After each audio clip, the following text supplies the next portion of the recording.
मी श्याम पाटील, आपण बघत आहात लेवा जगत न्यूज।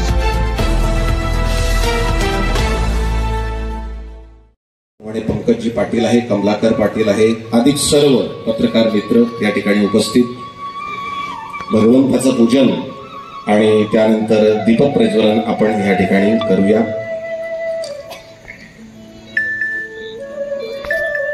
राननम श्रीहरी तुंगे पीठवरे स्थितं परिवृतं सद्भक्त वृंदैर्यथा ताराभिर्विधुमर्चमान मुरुधा तश्चंदनै कौसुमैर् हारै शेखर पंक्तिभीष्ट हृदये शुक्लांबरं चिंतये। स्वामीनारायण भगवान की बोल, लक्ष्मी नारायण देव की जय।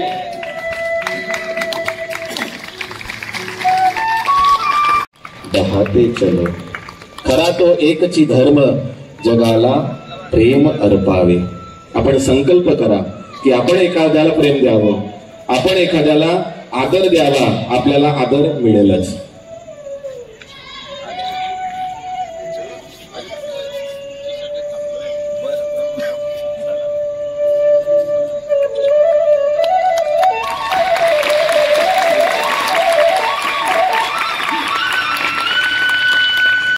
भगवान की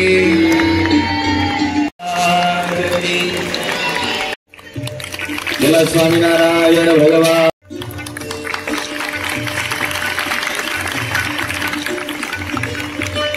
ती सेवा देखील डॉक्टर साहेबांनी पण अशा पाण्याचं काम करीत आहोत।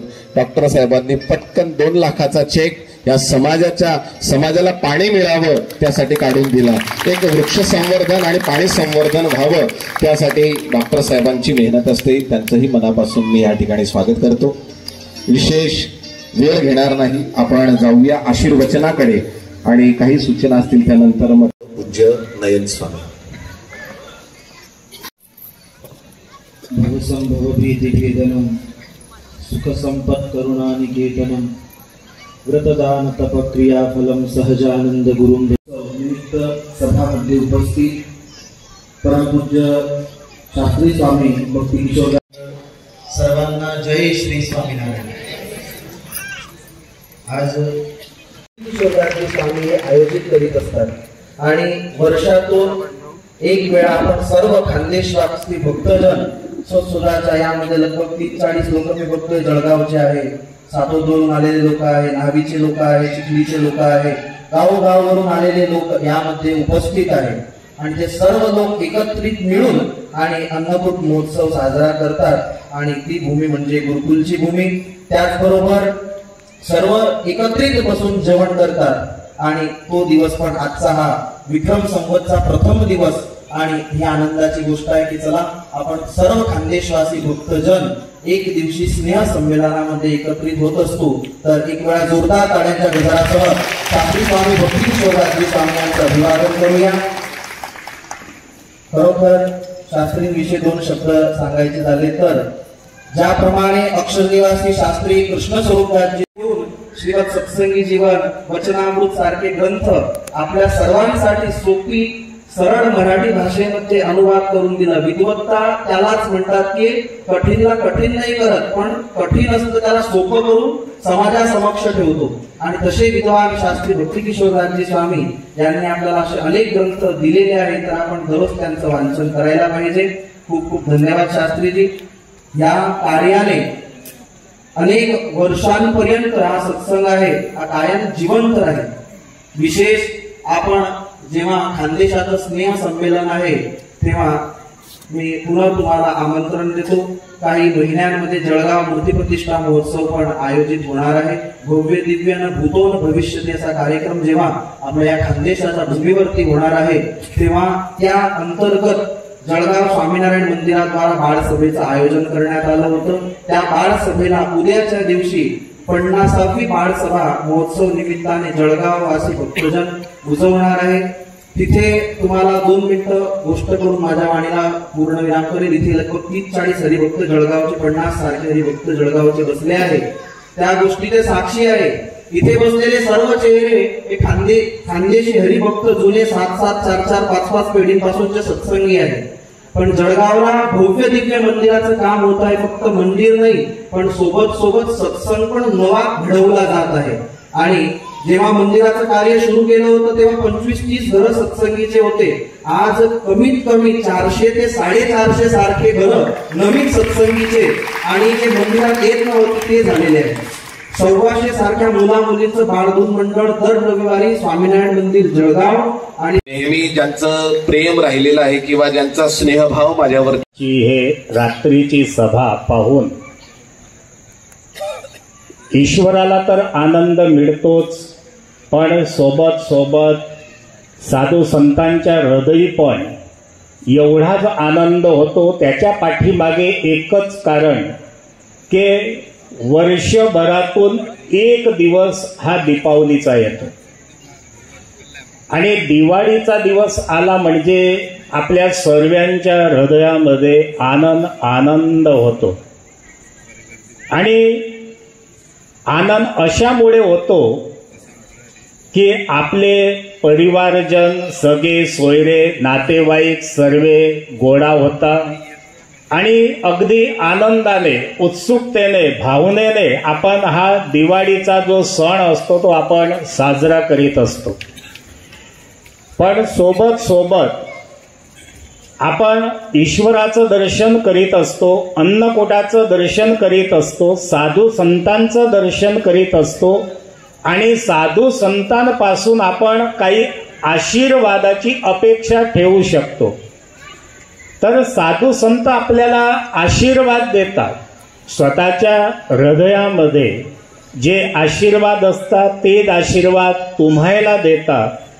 आणि या प्रकृतीमध्ये, या जगामध्ये जे काही घडत असलं त्याकडे लक्ष देऊन साधू संतांच्या हृदयी एकच असा भाव निर्माण होतो की आपला हा जो हिंदू समाज आहे, या हिंदू समाजामध्ये आता पुढे प्रत्येकाच्या जीवनामध्ये हिंदुत्व प्रत्येक जनजागृती व्हावी.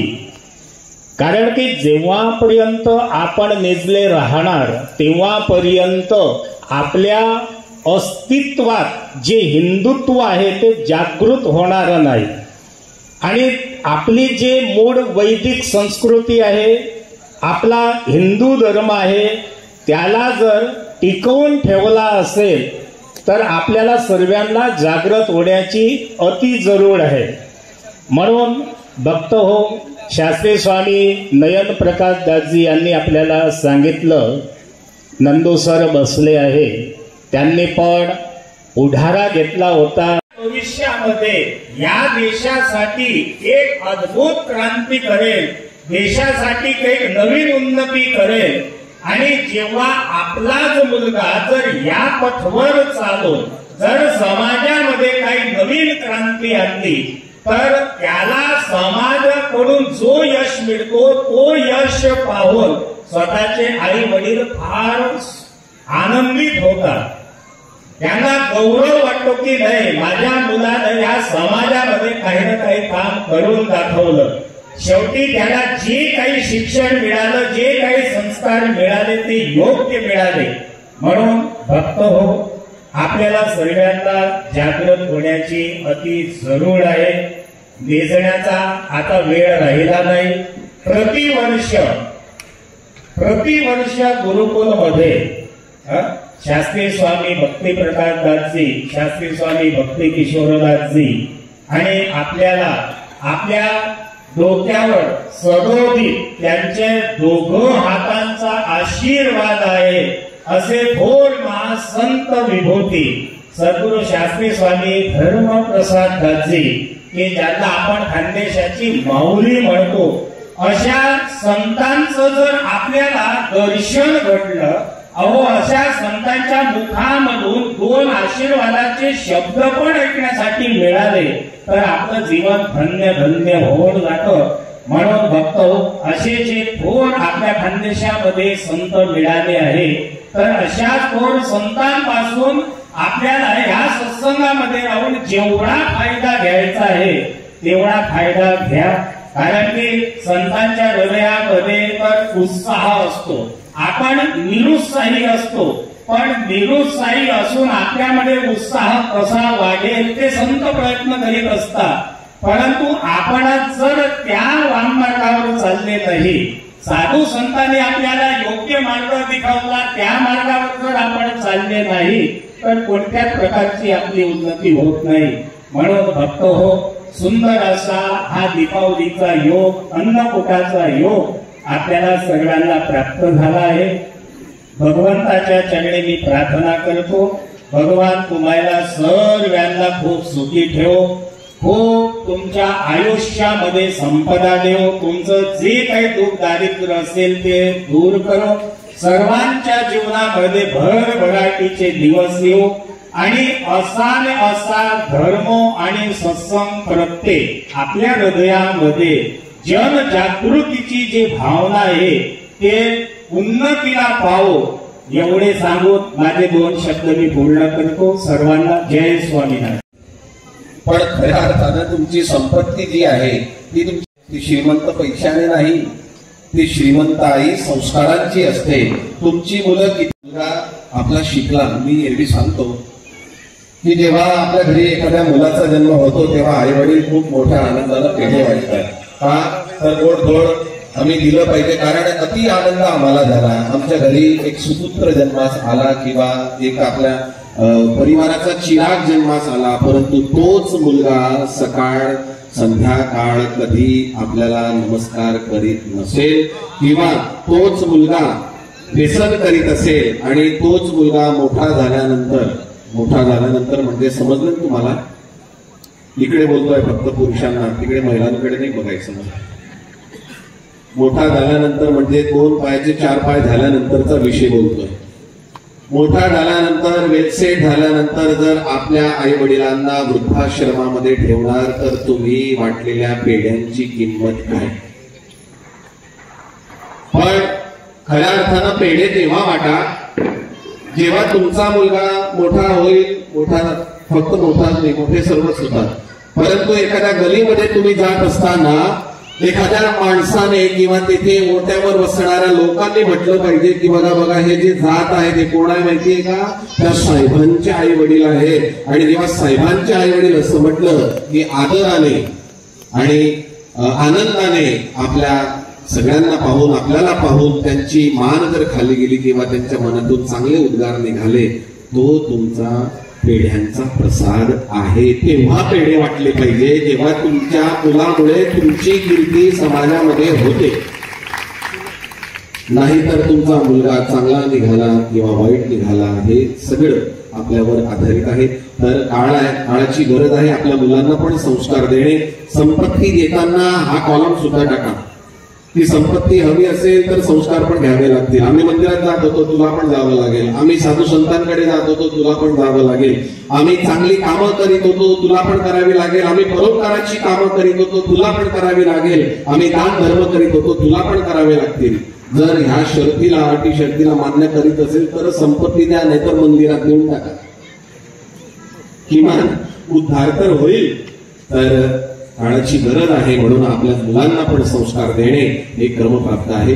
तर आधी मी आशीर्वाद. गुरुकुलच्या परिसरामध्ये विराजमान श्री राधाकृष्णदेव हरिकृष्ण महाराज तसेच आपल्या सर्वांना पाठवत जा की जेणेकरून स्वतःच्या मुलांचं जे संस्कार आहे त्याच्या जीवनामध्ये सिंचन होईल.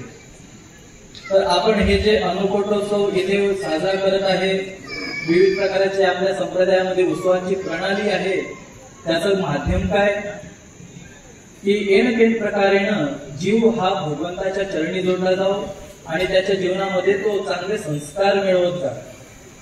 आणि त्यासाठी भगवान स्वामीनारायण आणि आपल्या संतांनी आपल्याला खूप सुंदर अशी परंपरा उत्सवांची दिली.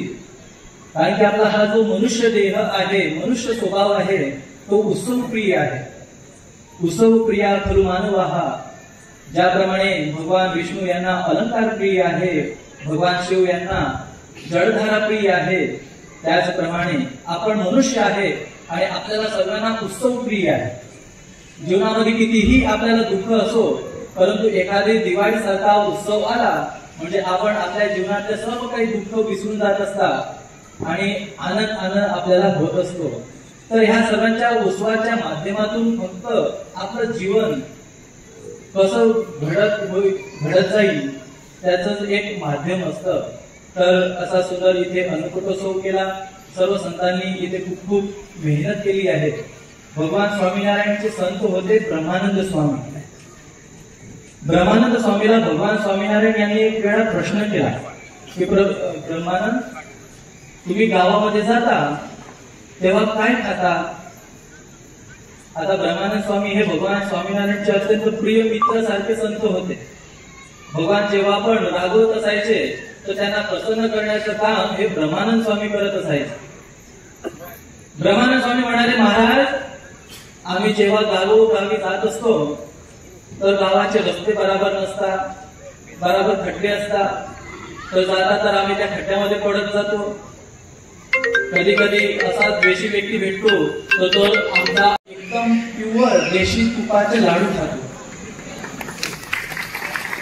तर सांगायचं तात्पर्य काय की संतांनी एवढा मार सहन केला, अपमान सहन केला. कोणासाठी? माझ्यासाठी, मग आपल्या सर्वांसाठी, की एक प्रकारे जीव हा सत्संगामध्ये जोडला जाईल आणि त्याच्या जीवनामध्ये तो त्याचा उद्धार करू शकेल.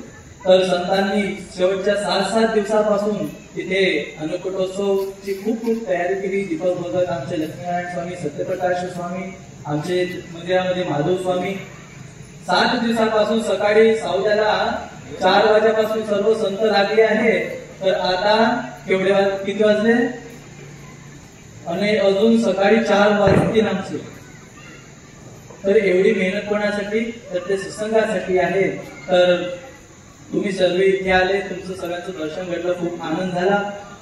दिवाळीच्या पावनपर्वी भगवंताच्या चरणी प्रार्थना, भगवान तुमच्या सर्वांना जीवनामध्ये सुख, शांती, समृद्धी, निरामय आयुष्य तुम्हाला प्रदान करो अशी भगवंताच्या चरणी प्रार्थना. सर्वांना दिवाळीच्या खूप खूप शुभेच्छा. जय स्वामी. थोडंसं जास्त सांगितलं, इतका काही कारण ही लावल्यानंतर त्याच्यामध्ये आम्ही केली थोडी आयडिया की संवर्धनाची कोणाला तरी एक जबाबदारी दिली, त्यांच्याकडून बदलून घेतलं आणि साधारणतः जे कॉम्पिटंट लोक असतील किंवा ज्यांना थोडंसं तरी त्याविषयी प्रेम असेल व 2 पैसे खर्च करू शकतील, वेळ देऊ शकतील अशांना. आणि त्यातलं एक ज्वलंत उदाहरण म्हणजे ही संस्था. या संस्थेमध्ये जेवढी झाडं दिली ती 100% जगली. मला वाटतं 100च्या जवळपास झाडं असतील. तर ती आणि 20-20 फूट फक्त 3-4 वर्षामध्ये 20-25 फूट वाढली. आणि आता याच्यानंतर तर त्यांना काही फारसं करायची गरज नाही, पण या 3-4 वर्षामध्ये त्यांना रेग्युलर पाणी देणं आणि त्यांची इतर काही याच्यापासून संरक्षण करणं तेवढं संस्थेने खूप छान प्रकारे मेंटेन केलेलं आहे आणि त्यामुळे त्याची 100% झाडं जगलेली आहेत. आजचा माझा विषय थोडा वेगळा आहे. थोडा आपल्या प्रत्येक जण स्वार्थी आहे, असायलाच पाहिजे आणि असतातच. तर मी सगळ्यांना एक वेगळी विनंती करणार आहे. आता आपली सगळ्यांची एक वेगवेगळी स्वतःचं घर होत चाललंय. घराला अंगण असतं, मागच्या तरी बॅकयार्ड म्हणा किंवा परसाची जागा आपण म्हणतो तशी आहे. सगळ्यांनी त्या परसाच्या जागेमध्ये किंवा बॅकयार्डमध्ये काही झाडं लावायची आहेत आणि ती स्वतःसाठी लावायची आहे. आता सध्या सीताफळांचा सीझन आहे. 80 रुपये 100 रुपये किलो सीताफळ घेताना थोडीशी जीवावर येतेच नाही म्हटलं तरी. 200 रुपये किलो लिंबू असतात, कडुलिंब नाही, आपली जी कडुलिंबच म्हणतात त्यांना, सायट्रस फ्रूट, ती 200 रुपये किलो होतात. काही वेळा 20 रुपये किलो असतात, पण 200 रुपये किलो झाली की जीवावर येतेच. तर सगळ्यांना एक वेगळी विनंती अशी आहे की तुम्ही मोठी झाडं लावायची, ती थोडीशी बाजूला ठेवा. ती काही लोक सहजासहजी करत नाहीत असं आमच्या लक्षात आलेलं आहे. तर स्वतःपुरतं म्हटलं तर तुम्ही तुमच्या बॅकयार्डमध्ये किंवा मागच्या बाजूला 4-5 प्रकारची झाडं लावा. त्यातली सीताफळ एक आहे, एक नेहमी लागणारं निंबू ही आहे, एक पेरू आहे अजून काही एक आंबा आहे जी 3ऱ्या-4थ्या वर्षी फळं देतात आणि ज्यांच्या मागे असतील त्यांचं बघा, त्यांची खरंच हे वाटतं अशी ही झाडं आहेत. तर ती प्रत्येकाने जो घर बांधेल त्याने त्याच्या मागच्या बाजूला काही असं कॉन्क्रिटीकरण काही न करताना मोकळी जागा ठेवावी. जिथे असतील तिथे तुम्ही जा, तिथे अत्यंत प्रसन्न वाटतं. झाडं मिळतात. एक आवळा एक फ्रूट असं आहे, ती पण राय आवळा, छोटा आवळा आमच्या ओले सरांच्या बॅकयार्डमध्ये आहे. तुमच्याने ती संपत नाही आणि त्या अनुषंगाने तुमच्या मागच्या बाजूला जेवढे पक्षी येतात ती तुमची फळं खायला बेसिकली येत नाही, ते कीटक खायला येतात. ते पक्षी कीटक खातात. उरलं तर त्यांना कधीतरी फळं खायची इच्छा होते, ते काही सगळे खात नाही. दुसरी अजून तुम्हाला एक असलं तर रस्त्याच्या बाजूला लावा, एखाद दुसरं सीताफळ लावा.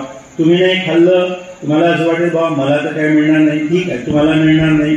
थोडीशी जनसेवा करा, निसर्ग सेवा करा, तिथे येणारे पक्षी खातील, कोणीतरी जाणारा येणारा खाईल. त्यात थोडंसं स्वार्थ बाजूला ठेवून हे पण करायला पाहिजे.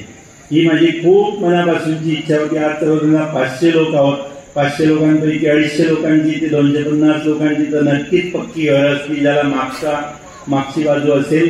आणि विशेष म्हणजे जी लिंब सांगितली मी ती तुम्हाला वर्षभर संवर्धित करायचं. आता तर मला टेक्निक एका आमच्या भगिनीने सांगितलेलं की रस काढून त्याचे क्यूब करून ठेवायचे आणि ते साठवून ठेवायचे. ज्यावेळी लोक 200 रुपये किलो लिंब घेतात तेव्हा आपली हिंमत होत नाही, तेव्हा आपण सरबत प्यायलाही कचरतो, लिंबू खात नाही. तर तेव्हा तुम्हाला ते त्यावेळी तुम्हाला उपयोगात पडू शकतं. वर्षभर तुमच्या फ्रीझरमध्ये राहू शकतं. ज्यावेळी त्याची स्कार्सिटी किंवा शॉर्टेज असेल किंवा जेव्हा मिळत नसतील किंवा जेव्हा खूप महाग असतील तेव्हा तुम्ही घेऊ नका. महागड्या गोष्टी घेऊन तुम्ही उलट महागाईला आमंत्रण देता. जे अफोर्ड करू शकतात ते घेतातच, पण सगळ्यांनी असं करायला पाहिजे की साधारणतः महाग झाल्यानंतर ती गोष्ट कमीत कमी करायची किंवा तिला पर्याय काय होऊ शकेल तर त्याच्यानुसार आपण राहायला पाहिजे. लिंबू हा त्यातला एक आहे. भाजी वाळवून भाज्या ठेवणे हा एक त्यातलाच पर्याय आहे. एवढं संपल्यानंतर हा सगळा स्वार्थी उपाय झाल्यानंतर तुमच्या जर वेळ शिल्लक राहिला तर तुम्ही झाडं लावा. एवढं मी अगोदर सांगितलं, स्वतःपुरतं तरी नक्कीच करा. आणि त्याच्यानंतर जे सांगितलं ते की बाबा रस्त्याच्या झाडावरती वगैरे लावा. जी झाडं गावामध्ये ज्याचं काही या तारांना अडणार नाही तेवढी छोटी लावू शकतं. बाकीचं तर बाकी करणारे आहेतच. आपण आपल्यापुरता विचार करायचा असला हे मागच्या परत बागेतल्या झाडांचा नक्की विचार करावा अशी सगळ्यांना कळकळून विनंती आहे. रोपांच्या विषयीचा काही खूपच खरंच कोणाला गरज असली तर तुम्ही आमच्याकडे कॉन्टॅक्ट करू शकतात. आम्ही तुम्हाला सजेस्ट पण करू शकू आणि देऊ पण. तेवढी एक हे आहे. चांगल्या प्रतीची जर कोणी सजेस्ट केली तर ती रोपं आम्ही कोणालाही देऊ शकतो. फक्त त्यांनी स्वतः त्याची गॅरंटी घ्यायला पाहिजे की बाबा आम्ही जगवूच अशी. एवढं बोलून माझे 2 शब्द संपवतो. थँक्यू. आता मुद्दामून वेळ या ठिकाणी घेतला तर आता विशेष वेळ नाही. आमची काही जी नाते मंडळी आहे मी त्यांचे नावं या ठिकाणी अवगत करतो. विश्वास देतो की तुम्ही किंवा तुमची पिढी जर संस्कारित झाली तर येणारी 3 पिढी तुमची संस्कारित झाल्याशिवाय राहणार नाही. आणि आज जर तुमची पिढी बिघडली तर येणाऱ्या 3 पिढीपर्यंत तुम्हाला ते सोसावं लागणार आहे. म्हणून आपल्या पिढीला संस्कारित करणं हे सगळ्यात महत्वाचं आहे. मंचावर उपस्थित करतो. आता फक्त 2 मिनिट बोलतो आणि त्यानंतर आपण आरतीकडे जाऊया. 2 मिनिट असते म्हणजे नाही, एकच सवय मला. आता खूप त्या दुकानदाराने म्हटलं, तिने नाही म्हटलं. आता दुकानदार पण संतापला. ताई तुम्हाला नाही माहिती का की पूजनासाठी 2 वाकवत नाही. डोंगर कधी कोणाला वाकवत नाही, सूर्य कधी कोणाला झाकत नाही. मराठी असल्याचा अभिमान बाळगा. मराठी असल्या सगळ्यांना मनापासून धन्यवाद. परिसरातील सर्व मंडळी या ठिकाणी उपस्थित आहेत. जे सर्व महिलांना खास मी विनंती करेल की आपण ज्या गाडीमध्ये आला आहात ती गाडी बघूनच त्या गाडीमध्ये बसायचं आहे. त्यावेळेस आमचे जे साहेब होते आमच्यामध्ये संमिलित झाले होते म्हणून आम्हाला कोणालाही काही हरकत आली नाही. तर पळे साहेब आपल्यालाही मनापासून धन्यवाद. तुम्ही आमच्या नगरीचं याप्रमाणे संरक्षण करीत आहात आणि संरक्षण करावं अशी आपल्या सगळ्यांना विनंती. आरतीची तयारी त्यानंतर आमचे संजय वाघुर्दे सर आणि पी डी पाटील साहेब या सगळ्यांसाठी एक वेळा जोरात टाळ्या वाजवूया. त्यानंतर आमची जी शिपाई मंडळी आहे तुम्ही बघत असाल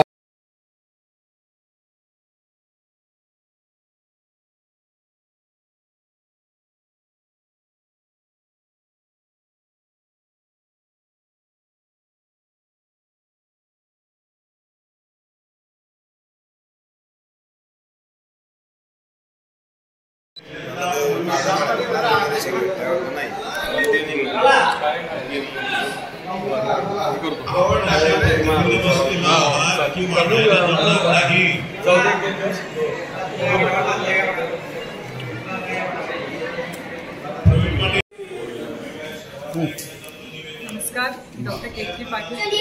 आज आपण इथे श्री स्वामी नारायण संस्थान सावदा याच्या अंतर्गत आपण जे आज अन्नकूट महोत्सव आज आपण साजरा करायला इथे सगळे जमलेले आहोत.